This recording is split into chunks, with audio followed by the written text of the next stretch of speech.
We just did a podcast with Abbey Sharp. I don't know when hers is being released, but she is a registered dietitian, content creator, award-winning author, TV personality, host of the Bite Back podcast, CEO of Abby's Kitchen Inc., and co-founder of New Theory. Abbey is known for challenging diet culture, debunking nutrition misinformation online, and helping people achieve food freedom. Obviously, Abbey, I have been following you pre-COVID. Did we know she was Canadian? I did not know you were Canadian. I'm Toronto too, ladies. That's so crazy. That's really crazy that I thought you were for sure in LA. Yeah. I'm so excited you're here because I know I used to watch you debunk the myths of what I eat in a day because that was such a viral freaking trend for so long. And it would be like almond butter, almond again. Like, okay, but you never trash them, Abby. No. You never were mean about them. You're like, okay, this is great. We could add in this, and this. Yeah. You got like a nice teacher. It's like a nice teacher. Yes. It's like the sandwich compliment, right? Like, yeah, I have a real additive approach to nutrition. That's kind of been always my MO is that, rather than taking things away or saying, oh, that's bad.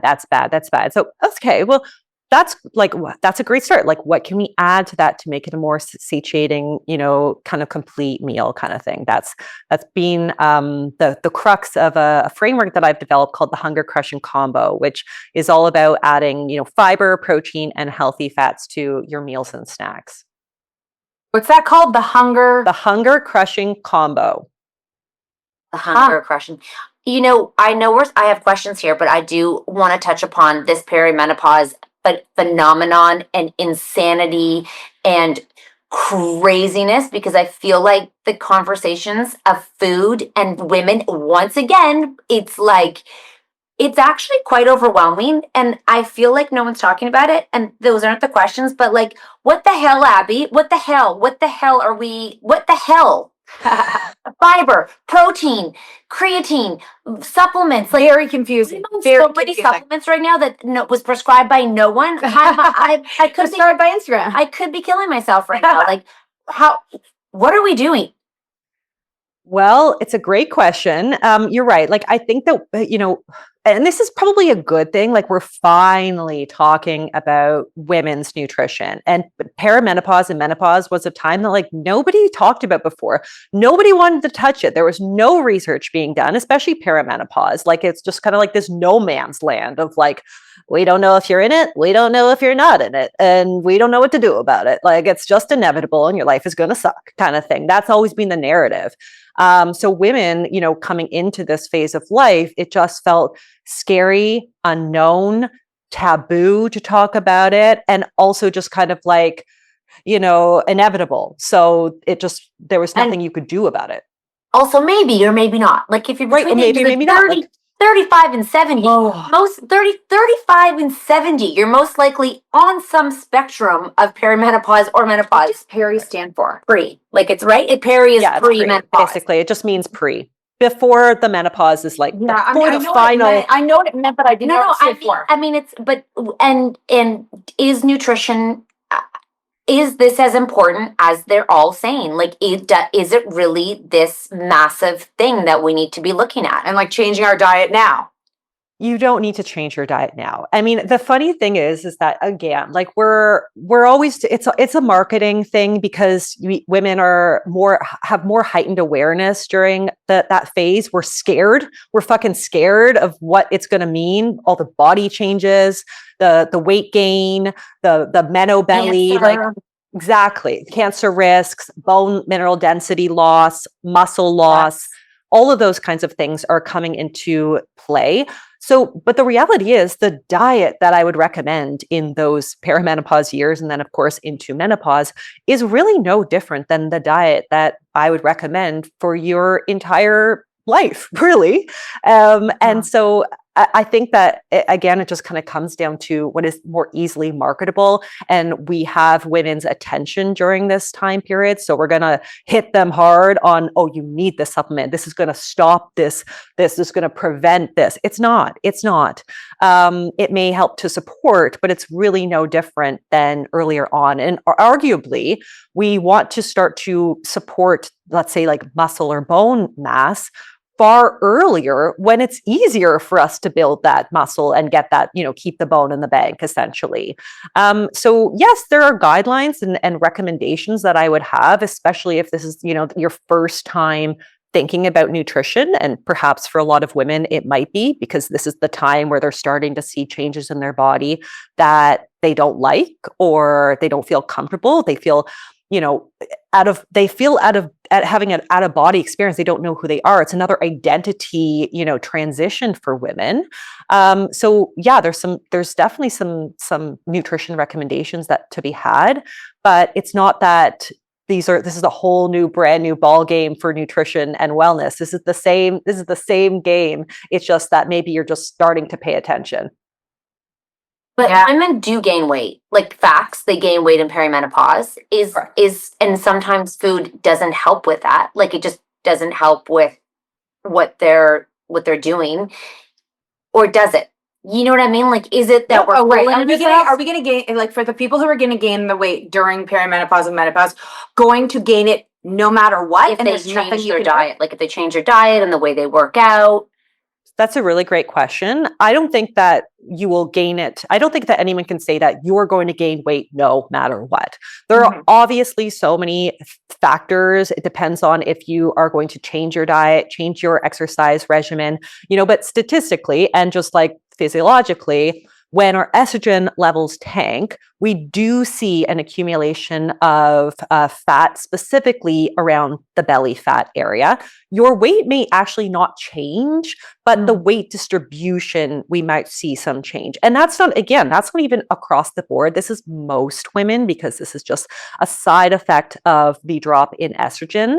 And then concurrently, we may be seeing a loss of bone mass, which also, like, that's weight, and also a loss of muscle mass, which is just, again, a factor of us getting older as well, which we do see. And so when all those things are taken together, you may end up with a kind of shift in body composition that you don't like, because of course you're going to have the more soft rounded belly, and you might be losing muscle tone and muscle mass, and skin elasticity, right? So you look bigger because your skin is like, you feel looser, right? Correct. Yes. And so, but the question is, well, is there nothing I can do about that? No, I don't think that there's nothing you can do about that. It may come down to focusing on getting in more fiber-rich foods like fruits and vegetables that we know are low energy density, but are high on satiety index. So they're going to keep you fuller longer. Fiber is very important. Generally, most people are not getting enough fiber. Very few people are getting enough fiber. And then protein, really important, again, throughout the life cycle, but for women who are just starting to pay attention to nutrition, I think it's very important in perimenopause and menopause because of the loss in muscle mass. And if we are trying to focus on creating a small calorie deficit to prevent or minimize that fat gain, then we do want to prioritize muscle protein, because it is so satiating and it helps to prevent muscle breakdown if we are in a calorie deficit. So protein needs can be a little bit higher if we have some of those goals in mind. Okay. I just saw an article recently about how eating disorders are on the rise for women in perimenopause and menopause because we were talking about online in Abby's podcast about teenagers and kids. But now I feel like the generation who grew up with that conversation now gets it online 24/7, where we were hoping we maybe didn't have to talk about it anymore. Now it's doubled down and talked about it constantly. I mean, as a dietitian, are you seeing online yourself more conversations about food and women's bodies again as we age? Because I think that the trends go where they can make money, really, and I'm seeing personally more on it in the adult world than the kid world, because Skinny Talk just got taken out, right? They just got taken off of TikTok. They banned it. But now I'm like, well, we just did it to older women, didn't call it Skinny Talk. We just called it Perimenopause Talk, but get skinnier because your parent, like, oh, those people will be buy what we're selling. So we'll go there and it won't be illegal because they're not kids. Yes, exactly. And that is absolutely true. We, Skinny Talk really shifted a lot of our conversation. I felt like we were making some headway and like, seeing more diverse bodies online, being more tolerant as a generation to more diverse bodies. Skinny Talk kind of swung that pendulum back, as it does. This is what diet culture does. It ebbs and flows and goes in trends and out of trends. And so while we are trying to silence those younger, Gen Z kind of influencers, Gen Alpha influencers in the Skinny Talk space, like you said, there are the whole mom generation of Skinny Talk. That is a huge problem. And they may not be using the term Skinny Talk anymore, but they're just repackaging it, using their own little code words for their followers. And they're talking about very extreme dieting, and it's deemed okay because again, you're getting older. You need to eat less calories and that kind of narrative just prevails. And so there is a heightened awareness and a heightened kind of discussion around bodies. We're constantly seeing bodies because we're on social media. We're constantly seeing fit bodies, people losing weight, people, extreme kind of body makeovers via Ozempic and other aids. And so I do think that women just feel more anxiety generally around aging.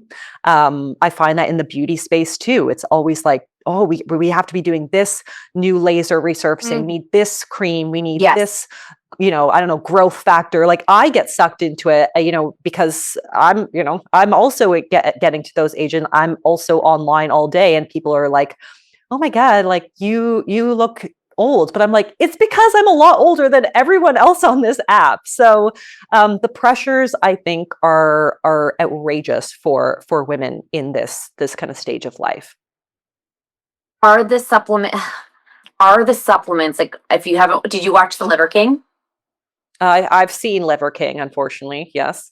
Yeah, and how how the whole thing is outrageous and very much Crazy. part of what we're living in the world of is someone's doing it, so I want to do that too. Yes. This is going to work. Like the green drinks, the collagens, the like all of the supplements that people are like, this changed my life. Can supplements and these things change your life and give you the glowing, the love, all the things that we are seeking? Supplements are not like a quick fix magic tool like a lot of wellness culture points them out to be. But I think depending on the supplement, I can't paint them all with the same brush, obviously, because there's a lot of bullshit supplements and shady supplements that are not going to move the needle. And there are others that, again, can very much supplement a balanced diet. So, I mean, just kind of from the ones that you mentioned. So collagen, for example, where we're told to, especially as we age, we need to get that collagen in. It does have some research to support its use. So there was like a meta-analysis that was looking at collagen, and they did find some benefits for things like skin elasticity and hydration and dermal collagen production and density and things like that. Joint health as well. For older adults to reduce the symptoms of like osteoarthritis and joint pain. But the thing about collagen is that it's a low biological value protein. So 10 grams of collagen is actually only equivalent to about 3 grams of a high quality like whey or pea protein because it lacks some really key amino acids. So it's not going to help support muscle mass growth or maintenance the way that a pea or a whey protein powder does. And so if we're talking about getting into perimenopause and menopause years, collagen might be a great adjunct to, a higher protein diet, but it's not a replacement for, complete protein powder, which again is I think is a very convenient way to kind of get in that extra protein that we know is going to help to support muscle mass and fat loss if we are in a calorie deficit as we're getting older. How much protein? How do we know how much protein we need to eat in a day? So again, it's always hard to give like a very specific number because everybody's needs are going to be unique depending on your activity, your body composition, just how you digest and respond to protein. But as a general rule of thumb, if we are in the perimenopause world and we have gained that belly fat, we are trying to kind of regain some muscle or build that muscle as we age. So important for longevity. And we're, applying a bit of a calorie deficit, perhaps because of that belly fat accumulation. When we're in any kind of calorie deficit, you actually want to aim for about 1.8 grams per kilogram of body weight per day, or I think it's much easier to think about around 30% of your calories from protein, 25 to 30% of calories from protein. Like what would be an average for 145 or 140-pound woman? We'll just go with I'd have to do some math, which I don't. I know do because ChatGPT does this stuff. But okay. Generally, somewhere between 80 to 110 grams is probably in the pocket for a lot of women. Wow. And I don't know if that sounds like a lot or a little to people. A lot. Okay, so let's put this into perspective. If you were to have 25 grams of protein at breakfast, lunch, and dinner, you're at 75 grams of protein right there. Throw in a snack that has even a latte, throw in a latte, 8 grams of protein right there if you have it with, soy or cow's milk. A chicken breast is going to be 30 grams of protein. And even if you're not kind of a cup of cottage cheese is 20 something grams of protein. So you don't have to go that crazy, right? You don't like cottage cheese? Okay, Greek yogurt. I want to so badly. Badly. And it's hard. I'm trying. Okay. Well, then don't force yourself. There's Greek yogurt. Yes, Greek yogurt, a scoop of protein powder. It doesn't have to be. You don't have to chug back egg whites in a shake every day. The internet makes it seem. It's not. It doesn't need to be so difficult to meet our protein needs, especially if we're eating consistently and eating enough. But it is important to get what you need in protein. I would say that, especially as we are aging, the protein and the fiber, specifically the protein and the fiber.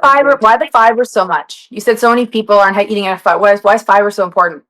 Well, fiber has many, many benefits. Again, if the weight management is a concern, then of course fiber is super satiating. But it's you got big, I call it big satiety bang for your caloric buck, because it is very low in calorie density but high in nutrient density. So it makes us feel full, often accompanied by a lot of volume. If we think about, can that be a supplement? Yes, you can absolutely supplement with fiber. Metamucil, is that fiber? Yep, Metamucil is an example of a fiber. You're gonna shit your pants though? Fiber. Pardon me? You're gonna shit your pants if you take a Metamucil? No, but the most important thing is to start slow. I wouldn't say you're going to shit your pants. In fact, a lot of people have the opposite problem where they get backed up if they go too fast, too much too fast. So a small amount, let's say it's start with a quarter of the recommended serving and then work your way up so that you don't get gas, bloating, constipation, any kind of GI symptoms. But that would be a good supplement then. Fiber, vitamin D, good supplements to have. Correct. So I think that for, obviously we want to try to get our fiber from food, especially because fiber-rich foods are so nutrient dense. They come packaged with all the micronutrients, all the antioxidants. Give me an example. And delicious. Give me an example of fiber-rich foods other than sure. The fiber cereal that my parents used to eat. No. Is apple? Apple, pear, raspberries. I mean, literally any fruit or vegetable has fiber, and it's just a matter of your best ones, your best sources of fiber. Parsnips, carrots, broccoli, cauliflower, whole grains, nuts, seeds, chia seeds are fantastic source of fiber. You want to poop? You can't poop? Get some chia seeds in. How much chia seeds do we need in life? A day? Oh, well, I mean, there's no like specific amount, but I would say a tablespoon of chia seeds is a really great little adjunct. Throw it in a smoothie, I love especially if you this. want to improve your regularity. But fiber is also so important because of the gut health piece. And we are kind of obsessed with gut health right now, but I think for Yep. really good reason, because the health of the gut influences the health of every other bodily system. And like it's, where our immune system, 70% of our immune system is housed. It's responsible for 90% of our serotonin. So there's a huge kind of connection between our brain and our gut health and our mental state and our gut. So if we are not keeping our gut in good shape, which we do by eating fiber, for example, because fiber is the fuel that feeds our good bacteria. If we're not keeping our gut in shape, then we can't expect the health of, any other system in our body. Our skin, everything reflects the health of the gut. Okay, Abby, I'm a mom who feeds all of my kids. I'm like I'm just pretending I'm somebody. I'm the person who like really is in charge of everything, and I'm like, oh shit, my kids aren't getting enough veggies, they aren't getting enough fiber, they aren't getting enough, like, let's just say they live on butter noodles. What is something I can add in to my family that's gonna be like not overwhelming, but it's gonna be a big bang for my buck and doable, and how much are we talking in terms of the amounts for this to really help the gut? That is a great question because, to be honest, it can go in. I could come up with a million ideas just based on like who your kid is, what they like, what they don't like. I'll just give you some examples. A smoothie. Smoothies are easy. And if your kids don't like drinking smoothies, do what I do and put it in a popsicle mold, because it is always more fun to eat a popsicle than anything. So that's a great start. Throw all the veggies in there. You could literally put a scoop of pumpkin, which is super high in fiber. You can put all your favorite berries, raspberries, strawberries, blueberries. Put some seeds in there, chia seeds, hemp hearts are a great source of protein and omega-3s as well. You could put flax in your oats. Anytime you're baking anything, throw a handful of flaxseed, throw a handful of wheat bran into And anything that's you're baking. non-detectable. That's Not non-detectable. detectable, not detectable. No. Okay. And here's another swap, just as an idea. If your kids are like, I like all the carbs, and let's be honest, all kids just like carbs. And Crackers and yogurt drinks. Crackers and 100%, yogurt drinks. That's a 100%. toddler diet. That's a toddler diet. And we don't need to feel ashamed about that, because that is just what it is. Most kids are not meeting the official fiber intake. But my suggestion, they're still learning. They're still learning to like food. So don't freak out about those kinds of things. One thing I like to do is to make oatmeal in the morning. And you got to make it taste damn good, because again, like you have to make it fun. Or it's And presentable. yeah, mix some flax, mix some hemp hearts in there. Sometimes I'll do like half oats, half hemp hearts. That's more of a protein source, hemp hearts, but also really nutrient dense. And kind of mix it in. Oh, I was going to say the carbs. So pasta.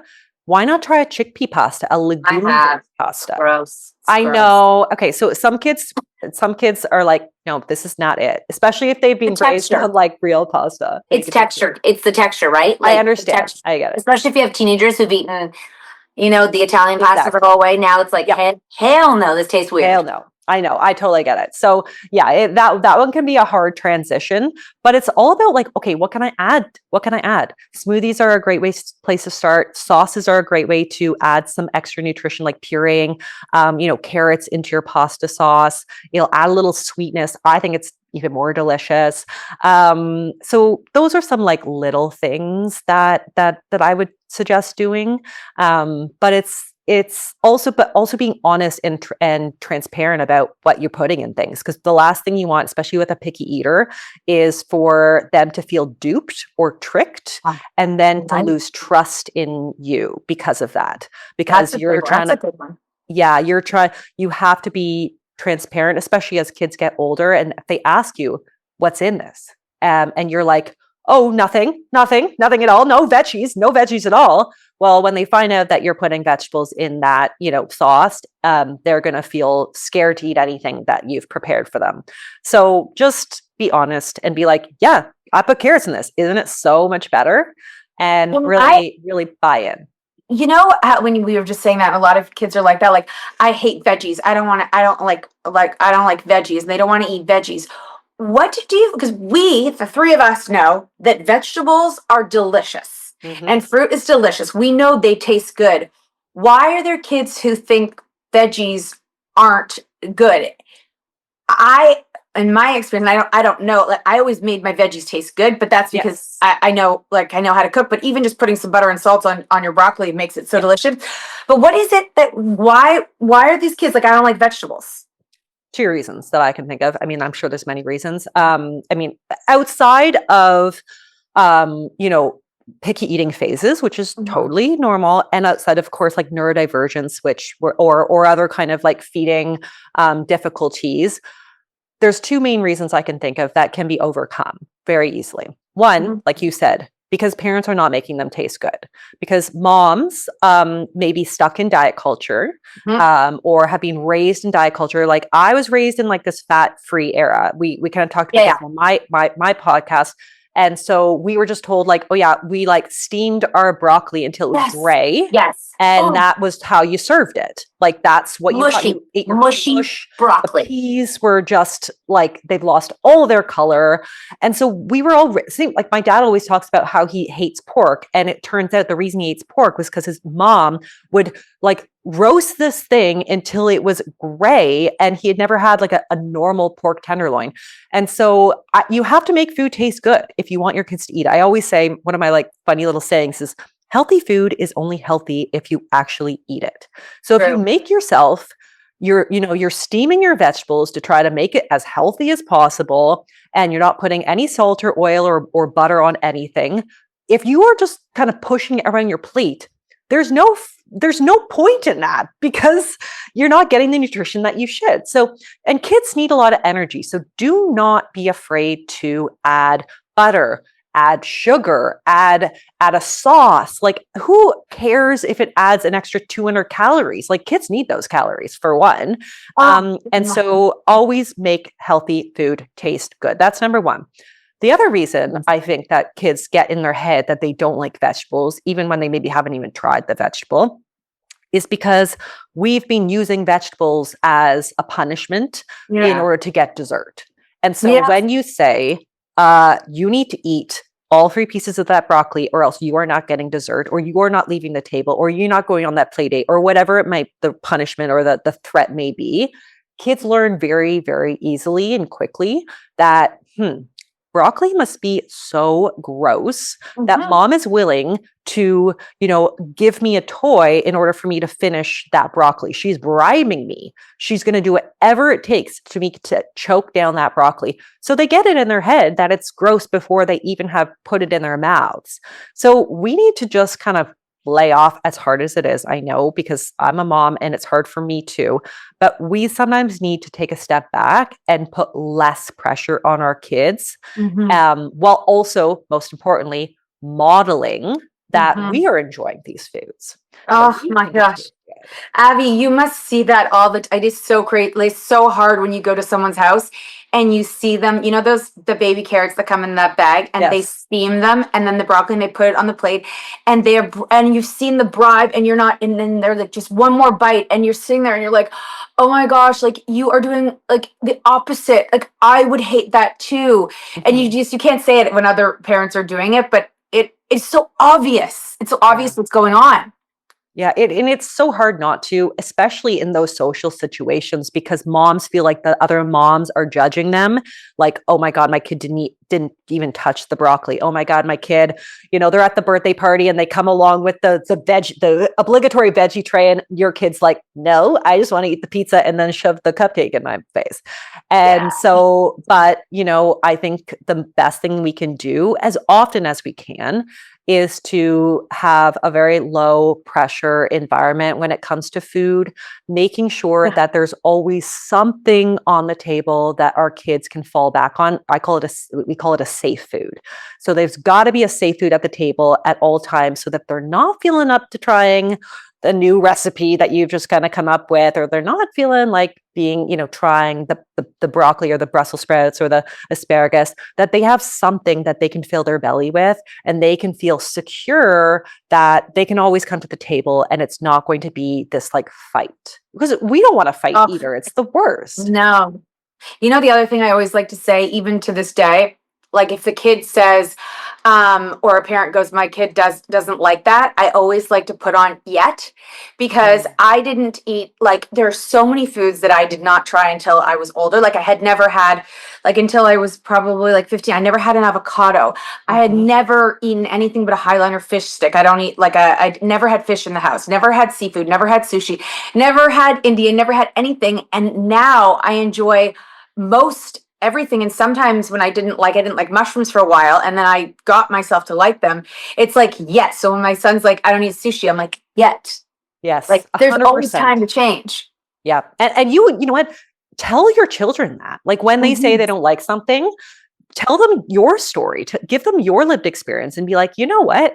When I was, and this is true exactly what you've said, I was raised kind of by a very picky eating mom who hated cooking for us because we were picky and the whole thing was a battle, and it just reinforced so I didn't have very much exposure to anything beyond like, Swiss chalet and fish sticks and chicken fingers and things like that. And so it wasn't until I got to high school and I had a boyfriend whose mom was like an amazing cook, and they always had Thai food and various different types of cuisines, and that was my first exposure. And trying them there, I was like, holy, I love pad Thai. I love I thought Chinese food was just chicken balls, and this was like, what, dumplings? Like this is great. And so you're right. Like I think even being transparent with your kids, like, this is my experience too. And I just had to try it. And I realized, oh my God, this is my favorite food. Abby, last question, because I know we have taken so much of your time, but let's just say you have a teenager, and I think girl or a boy who kind of rebels in food. So all they eat is like, let's say shit, red dye, Doritos, cheesies. It's just their way of like being like, screw you. Or they say, you see the kids walking down the street with the bags of family sized chips, eating it as lunchtime. Yep. Are we just letting them, are we fighting them over the food, or are we just sort of, we're not going to indulge in power struggles. We'll offer better food at home, but if they go and spend their money on shit, we let that be? Or what is your recommendation for teenagers when parents are concerned about the non-nutrition that they're eating? I think that, again, everyone's family structure is going to be different just depending on your family's unique needs and your kids' unique needs. I think that the best thing that we can do is create structure for, like, kids need structure. They need some boundaries. And teens obviously push against that structure and boundaries as best that they can. When at home, I think, you want to feed your kids, as many of good variety of different foods, making sure that they're getting their protein, fats, and fiber-rich carbs at meal times, but also not making a big deal out of all of these kind of like fun foods that happen. Like even this weekend, honestly, I don't think my son ate any lunch or any dinner. It was just immediately followed by someone giving him a cupcake or a donut or a bag of chips. I just hear this conversation a lot of parents being like, all you've eaten is sugar. Stop it. And they're at someone's house and it's summertime and everyone's just rolling into dessert. Like, is this just a time? There are phases where you're like, okay, like just go. I would say it comes down to, pick your battles. And I certainly wouldn't fight with a teen in front of other people about these kinds of things. Ultimately, you're hoping that over time, with enough exposure to your own family, and this is why family meals are so important. Family meals are a time where you can kind of debrief the day and obviously like talk to your teen and engage in that quality time. But it's also a time where you're teaching life skills around food, and you're able to have conversations with your kids about how certain foods make them feel. Not that food is good or bad or junk or clean, but they're probably going to start to take some mental, collect some physical data that when they roll through the whole day at a pool party, from chips to freezies to, cake to whatever, that they might not feel so great. My son literally this morning said, I have a tummy ache. And I think because I didn't eat dinner, I just had cake and ice cream after dinner. And I said, you know what? That happens to me sometimes too. Let's have some watermelon and let's load up on the water and we'll get through this. And so I think it comes down to just a balance of allowing your kids that autonomy to make those choices and to kind of learn their own body cues from those choices, while creating, boundaries and structure in the times when you guys do have those family meals together, and talking about food just neutrally every single day. Hey, Dula, we're talking about kids, although I think most adults haven't figured it out either. So as we're trying to parent them through things, most parents just don't even know, like they're going back to the date of when avocado was fat and bad for you. And, so it's just hilarious that we try to parent them and shit we don't know. Yeah. And that's why it's so important to follow people like you and listen. And, we appreciate this conversation so much, because I think that what you're saying is that every phase nutrition is important. It's not just when you hit perimenopause or when your kid's a toddler and they need omegas or whatever. I think I did vitamin D all the time. And then I was like, fuck it. I can't do this anymore for my kids. Like, I don't think they've had vitamin D since their doctor told them, Marie, put it on your finger. They'd lick it on the bottle. Oh my God, yeah. Like, what the hell? We just stop. I think it was just like in the first year. No, but you're supposed to do it we're supposed to do it. Like, it's funny how insular things happen. And then you're like, wow, well, there's just so much to think about as a parent. Like there's, we have to give ourselves some grace that at the end of the day, we're all just trying our damn best. And we have to think, we're also thinking about, oh my God, the camp sign up, the school, like we got to make sure that they've got their, their uniform for soccer. They have to get their they've got new shoes. They need all the groceries. Like my brain is just like all the time. And so something has to give, because otherwise it's going to be our sanity. And if we're not in a good place, we can't do any of it for our kids. So I think that we have to know that we're kind of doing our best to set our kids up to have a good relationship with food and a good, have some skills that they can take throughout adulthood. And we have to let some things go, as hard as that is. Abby, you're right. You're so sensible, just so even keeled. We really appreciate you coming on, and we will be on your podcast. You can go listen to Abby's interview too. And we will link everything Abbey, so you can go find out more and watch and learn.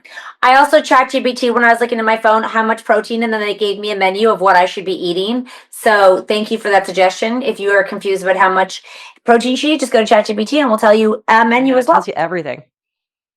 Thank you so much, Abbey. Thank you. Bye.